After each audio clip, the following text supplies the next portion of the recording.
Okay, good day, future nurses. Let's talk about the somatoform disorder. So, somatizations is the transference of mental experiences and state into the bodily symptoms. So that is experiences of psychological distress through physical symptoms. So a person's unconsciously transfer emotional or mental struggles into the bodily complaints. Example, we have your pain or fatigue without a physical cause being found. And when we say somatoform disorder are the presence of physical symptoms that suggest a medical conditions without demonstrable organic basis to account fully for them. So in somatoform disorder involves persistent physical symptoms that suggest a medical conditions, but no adequate organic or physiological explanation is identified. So yung symptoms are real to the person, though they are arise from psychological factors. There are five somatoform disorder. Number one here, we have your somatization disorder.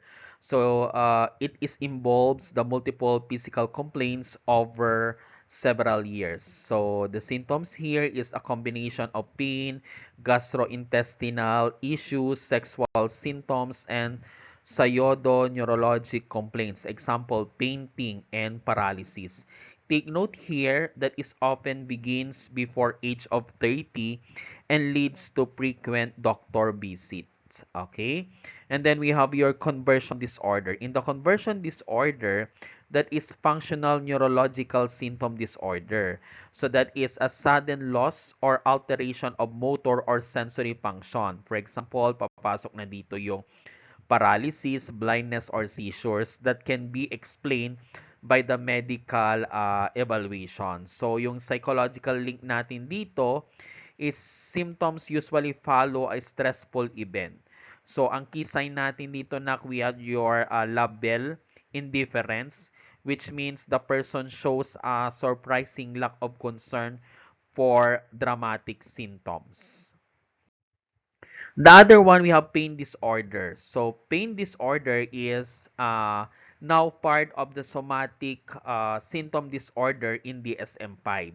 So the main complaint is persistent pain that is not fully explained by medical conditions.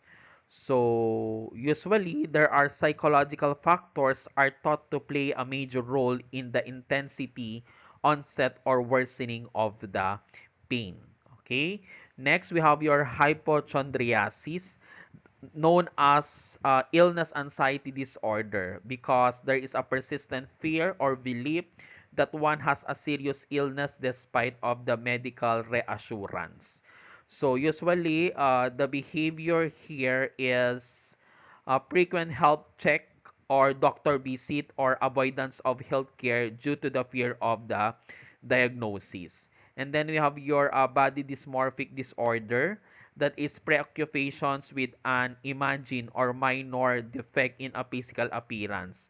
So usually ang behavior nito is repeated mirror checking, grooming, or seeking cosmetic procedure. So that is can causes significant distress or impair social, occupational, or daily functioning.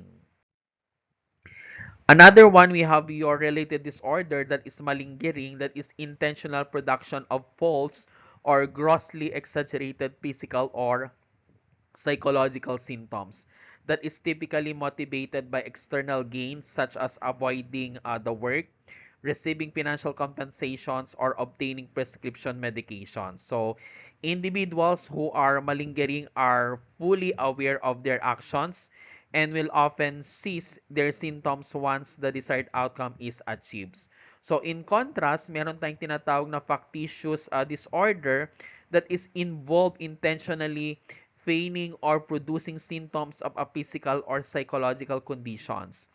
But the motivation is not for external reward. Instead, individuals with factitious disorder seek internal gains such as attention or sympathy that is associated being perceived as a heal often creating a sick role for themselves. So unlike dun sa malingering natin, individuals with factitious disorder may not fully understand their need for attentions, and their behavior can persist even when it harms their health. So while in malingering is typically seen in legal, military, or work setting, factitious disorder is most commonly encountered in the healthcare environment, especially where our patients may have frequent or unexplained hospital visit. Another one, we have Munchausen by proxy, also known as factitious disorder imposed on another, occurs when an individual intentionally causes or fabricates symptoms of illness or injury in someone else, typically a child or dependent person, to gain attention, sympathy, or admiration from medical professionals. So, ang perpetrator natin dito often seek for seen as a hero for seeking medical help and caring for the victims. So this kind of disorder is driven by the need to fulfill emotional or psychological needs through the role of a caregiver that is often at the expense of the victim's well-being. So the affected persons may go to the extreme lengths to create or exaggerate symptoms, sometimes even inducing the harm, such as administering unnecessary medication or withholding treatment to ensure the victim appears ill. So, ang motivation dito is not to receive the external reward but to satisfy an internal need for attention and validation. So, Munchausen by proxy is serious form of child abuse, and it requires prompt intervention by medical and child protection professional to ensure the safety of the victim and address the psychological needs of the perpetrator. Okay, so application for the nursing process, we have your data analysis, which is the nursing diagnosis with the ineffective coping and ineffective denial. So this is essential to focus on identifying the key patterns in behavior and responses that aligns with this nursing diagnosis. So here are some the breakdown of the diagnosis may reveal through the careful observation and assessment. So sa ineffective coping natin, usually the patient demonstrate difficulty managing stress or difficult emotions, potentially resorting to unhealthy coping mechanism. Example, the substance abuse, aggression, or withdrawals. They also show sign of emotional distress, anxiety, or inability to handle life challenges appropriately. So, yung data analysis natin dito, mas focus or look for the inconsistencies in how the patient manage or responds to the stress.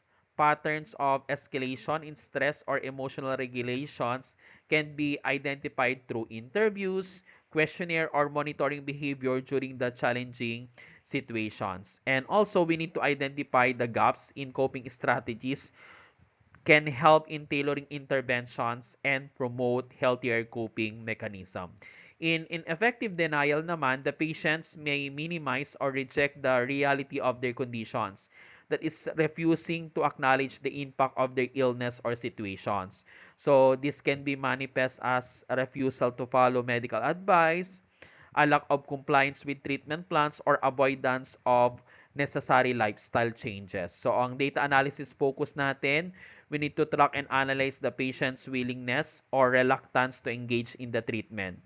Denial may appear as resistant to accepting the diagnosis, avoiding discussions about the seriousness of their conditions, and not taking prescribed medications. So close observations and conversation will be crucial in identifying this pattern. So both the nursing diagnosis could include interviews with patient and their families. We need also to monitor changes over time, reviewing clinical documentation and treatment adherence record, and we need also to identify any environmental factors that may impact their coping mechanism or ability to acknowledge their health conditions.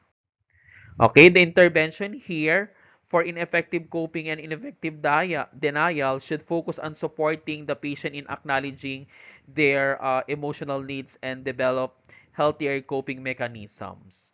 So, we need to provide health teaching. Ang objective natin dito, help the patient understand their conditions and the importance of adherence to the treatment plans.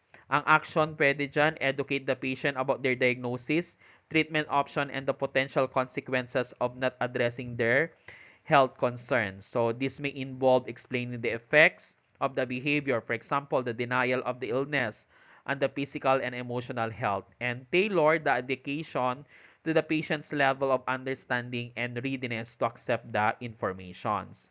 Ang expected output natin dyan or outcomes, the patient will gain a better understanding of their illness, reducing the tendency to deny or minimize the problem.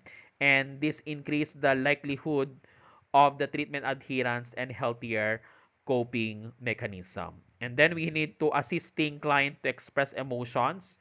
Ang objective natin dyan to help our patients confront and process the difficult emotion related to their illness or life stressor, especially if they tend to suppress or deny them.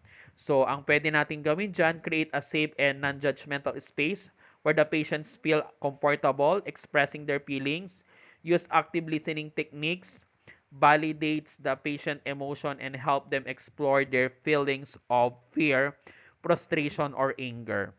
And also, we need to encourage the patient to discuss their fears and concern openly.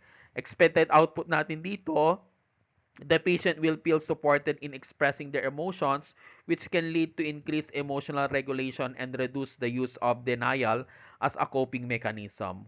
From this process can also reduce the emotional distress and improve their mental well-being. And lastly, we have teaching coping strategies. Anong objective natin? To help the patients develop more effective ways to manage the stress, emotional difficulties, and challenging situation. Ang pwede natin gawin or action, teach coping mechanism, strategies such as deep breathing, mindfulness, problem solving, journaling, and cognitive reframing. Explore the different approaches and tailor them to the patient's preferences and needs, and provide opportunities for the patient to practice these strategies and offer the feedback. Ang output natin dito, the patient will be able to identify and use the healthy coping mechanism, improving their ability to manage stress and emotional challenges in constructive manner. So, by implementing this intervention, our patient can move toward a more adaptive way of managing their health and emotions, ultimately improving their overall coping ability and reducing the denial.